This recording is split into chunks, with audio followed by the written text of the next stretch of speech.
Hi everyone, welcome to our podcast Youth Across Borders. We are Salvador, Chedraui, and Gazal, and today we are going to analyze a very important topic that has evolved throughout the years due to the processes of globalization, which is migration. We will discuss its opportunities, challenges, and inequalities. That's right. Migration is deeply connected to economic globalization and brought both opportunities and challenges, plus a whole lot of inequality. Exactly. We're going to break it all down. How migration works in the context of globalization, the differences between the global north and south, and what it means for migrants themselves. We've got a lot to unpack, so let's get started. First, let's talk about the main idea of economic globalization. Sure. So, economic globalization is this process of growing interdependence among countries. It's changed how people move, work, and live between borders. But plot twist, globalization doesn't treat everyone equally. Some people and places benefit from the increased movement of people, money, and ideas, while others face barriers or even lose out. And that's where George Ritzer's concepts of solid, liquid, and gas come in. These metaphors helps us understand the different ways globalization impacts mobility. Liquidity, for example, describes how things like people, information, or goods flow more freely today. Solidity, by contrast, is about how things were before globalization. Movement was limited by rigid borders and structures. And then there's gas, which represents the easiest, fastest flow, like online news or digital information. It's a really useful framework. Globalization has moved us from a world of solids of one to liquids, but not everyone gets to move freely. Exactly. Let's look at migration. It's clear that it impacts both the countries migrants live and the ones they move to. In the global north, places like Europe, North America, or parts of Asia, migration often brings advantages. These countries attract skilled workers and benefit from the economic growth. Right, but it's not all positive. When highly qualified professionals leave countries in the global south, it leads to what's called brain drain. Mark Landler explained in his New York Times article in 2007, in which this concept is used to explain why high qualified people move to other countries, especially in the north, looking for better opportunities. And those who migrate from the south face huge challenges. They deal with economic inequality, discrimination, and terrible jobs, and often have no access to basic services in their host countries. That's why Ritzer's solidity concept still applies to many migrants. Their movement is restricted, challenged by barriers and inequality. Santi, what you just said reminds me that migration and inequality go hand in hand. The global north benefits from migration in ways the global south often doesn't. Zygmunt Bauman explains this division perfectly in his book Liquid Modernity. He talks about two kinds of migrants, the tourists and the vagabonds. Tourists represent privilege. They move freely for pleasure or opportunity, and they are welcome in the countries they visit. Vagabonds, on the other hand, move out of necessity, fleeing poverty, violence, or persecution. They're often seen as unwanted and face harsh realities in their new countries. Bauman even describes vagabonds as the lower class of nomadic people who are excluded from spaces reserved for the privileged. It's a shocking metaphor that highlights the inequalities within globalization. Welcome back, my fellas. Just before the break, we mentioned Bauman's concepts of tourists and vagabonds. Now, let's start the real debate. Is migration a force for good, or does it create more problems than it solves? I'll start because I know Ale's ready to fight me on this. In my opinion, migration is an absolute positive force. It's essential for economic growth, cultural exchange, and addressing labor shortages. People move for a lot of different reasons. Some of them are seeking better lives, and because of these actions, they grow the economy of their host countries. Look at Germany's post-war recovery. Immigrant labor was crucial. Of course, but don't ignore the other side. Migration comes with significant challenges, especially when countries are not prepared. Look at the European Union during the refugee crisis. Healthcare system collapsed, housing shortage, and political divisions grew. Migration isn't always beneficial. It often exposes vulnerabilities in host societies. I get both of your points, but isn't this really about how we manage migration? It's not naturally good or bad, it's complex. Migration reveals the failures and difficulties in our global systems, but it also shows how we are interconnected by being humans. Think about it, if migration was managed more fairly, both migrants and host countries will be benefited. Absolutely, Sandy. And that's where governments need to step up. Migration is about human rights, not just profits. People migrate to escape wars, poverty, and crisis. And while yes, there are challenges, those can be solved with investment in integration programs, like Canada's. Host countries just need to prioritize compassion and preparation. But Majo, what about the origin countries? While you were focused on the host nation, you're ignoring the fact that the global south is draining talent. Highly skilled professionals leave, and the countries they abandon are left with fewer resources to develop. This is a vicious cycle of the brain drain, and not amount of integration programs in the north can fix that. Brain drain is an issue, I'll admit it. But what about remittances? Migrants send billions back to their home countries every year, often propping up struggling economies.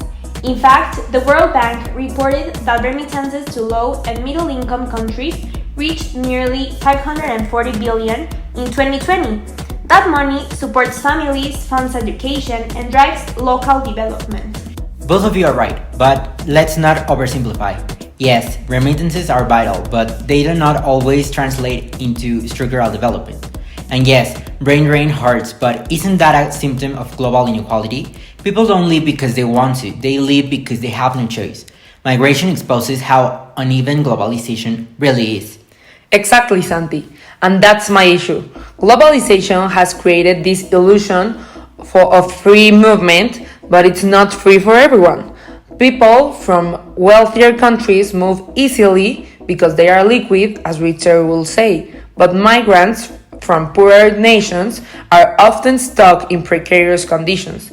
They are exploited, underpaid, and treated as second-class citizens. And that's where the focus needs to shift, not on stopping migration, but on making it fairer. Host countries need to delete their barriers that the system creates, like racism and exclusion, while origin countries need to support the creation of opportunities in their own countries. It's not about limiting movement, it's about creating fair systems. Well, it's easier to speak than to act. We're talking about breaking down ideas that have been there decades ago, if not centuries, of unfairness. Migration is a symptom of deeper problems: war, climate change, and economic instability. How can we tackle those while managing migration in a way that's human and sustainable? By setting limits. Migration needs to be managed responsibly. Open borders sound nice in theory, but in practice, they strain resources and create resistance in local populations. Look at the European Union struggle with the influence of Syrian refugees. We need structured policies and balance humanitarian needs with practical concerns. Structured policies or build xenophobia. Refugees aren't the problem. Fear and bad governance are. Syrians weren't draining resources. They were blamed by politicians who failed to plan effectively.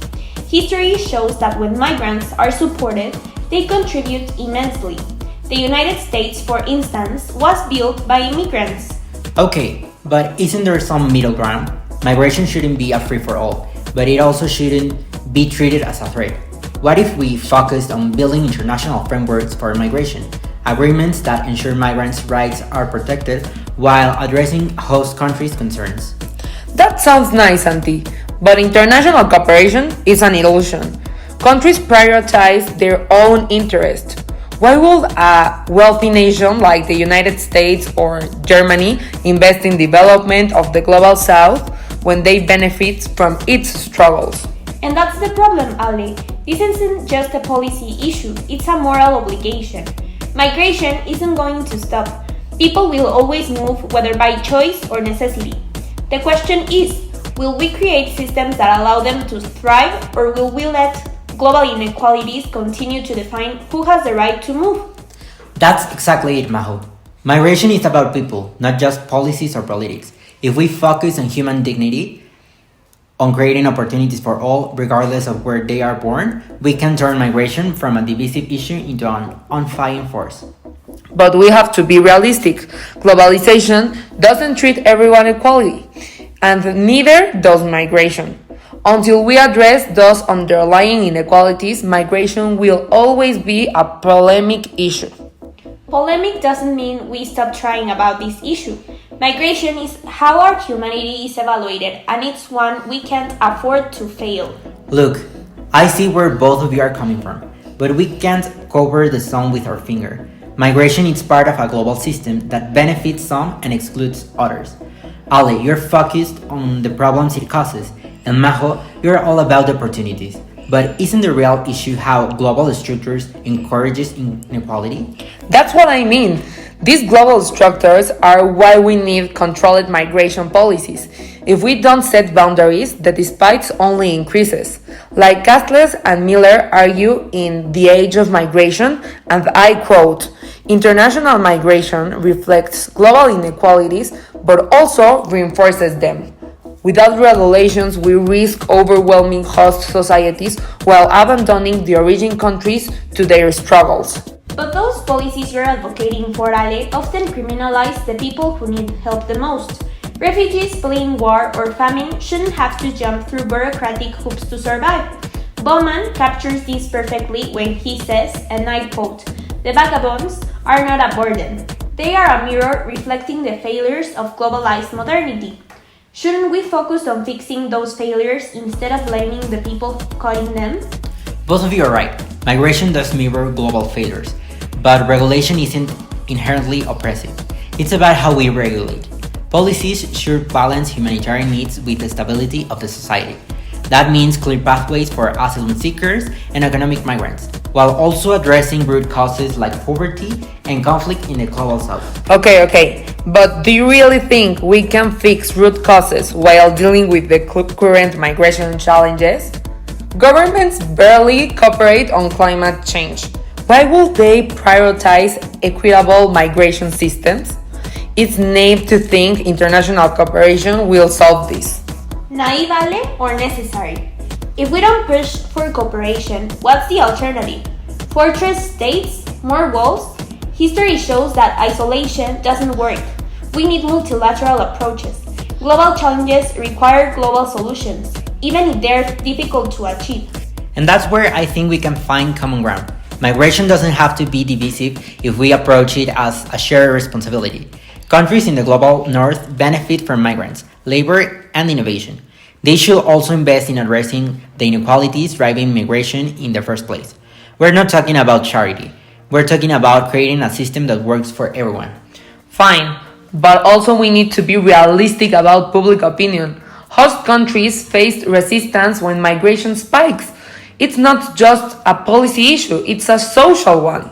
Governments can't ignore the concerns of their citizens while they are trying to help migrants.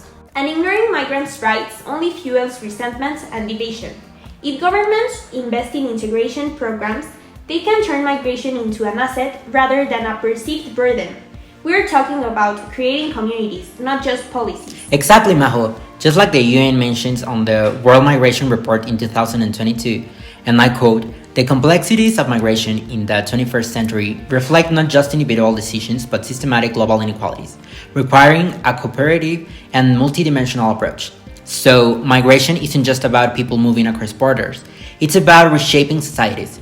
Whether we see that as a threat or an opportunity depends on how we choose to respond. The question isn't if migration will continue, it's how we'll adapt to it. And how we'll ensure it's equitable for everyone. Agreed, as long as we don't lose sight of practical realities. Thank you so much for joining us. Don't forget to subscribe and leave us your thoughts. And until next time, keep questioning, keep learning, and stay curious. See you soon! For this podcast, we've used some references such as Bowman Sigmund, Modernidad Líquida, traducido por Yolanda Morató 2000. Acceso en noviembre 16, 2024. Landmark. Germany agonizes over a brain drain. New York Times, February 6, 2007. Ritzer George, Globalization, a basic text. Chichester, Wiley-Blackwell, 2010.